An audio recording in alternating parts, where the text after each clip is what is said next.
இந்த மார்கழி மாசத்துல நாராயணன் அருள் உங்களுக்கு பரிபூரணமா இருக்கிறதால தான் இப்போ நீங்க திருப்பாவை பாடல் 9 விளக்கம் தெரிஞ்சுக்க போறீங்க.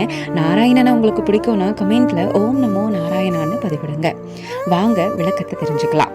வெளியில எல்லாம் ஒளி இருக்கு, ஆனா உள்ள மனசு இன்னும் தூங்குதா? ஆண்டாள் ஒரு பெரிய வீட்டை காட்டுறாங்க. சுற்றி முழுக்க விளக்கு, இருட்டுக்கு இடமே இல்ல. விளக்கு மட்டும் இல்ல, தூப வாசனையும் பரவுது. ஆனா அவள் மெத்தை மேல தூங்கிட்டு இருக்கா. ஆண்டாள் கத்தவும் இல்ல, திட்டவும் இல்ல, அன்போட உறவோட கூப்பிடுறாங்க. இது கேலி இல்ல, நம்ம மனசுக்கே கேட்கிற கேள்வி. இது சாதாரண தூக்கம் இல்ல, ஆசை, அகந்தை, அறியாமை மூன்றும் சேர்ந்து கட்டிய மயக்கம். ஆண்டாள் கண்ணனோட நாமங்களை சொல்றாங்க. நாமம் தான் மனசை எழுப்புற சக்தி. ஒவ்வொரு நாமமும் மனசுக்குள்ள ஒரு கதவை திறக்கும். இந்த பாடல் நமக்கு ஒரு விஷயம் தான் நினைவூட்டுது. வெளியில விளக்கு இருக்கலாம், பூஜை இருக்கலாம், பக்தி சூழல் இருக்கலாம், ஆனா உள்ள மனசு விழிச்சாதான் அது உண்மையான பக்தி. ஆண்டாள் இதை சொல்லிதான் நம்ம மனசு கதவை அன்பால தட்டுறாங்க.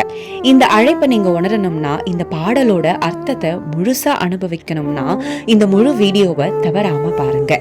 திருப்பாவை பாடல் 9 விளக்கம் முழுமையான வீடியோவா கந்தர்யுகம் சேனல்ல பதிவிட்டிருக்கோம். மறக்காம பாருங்க மக்களே. இது ஒரு பாட்டு இல்ல, இது நம்ம மனசுக்கான எழுச்சி.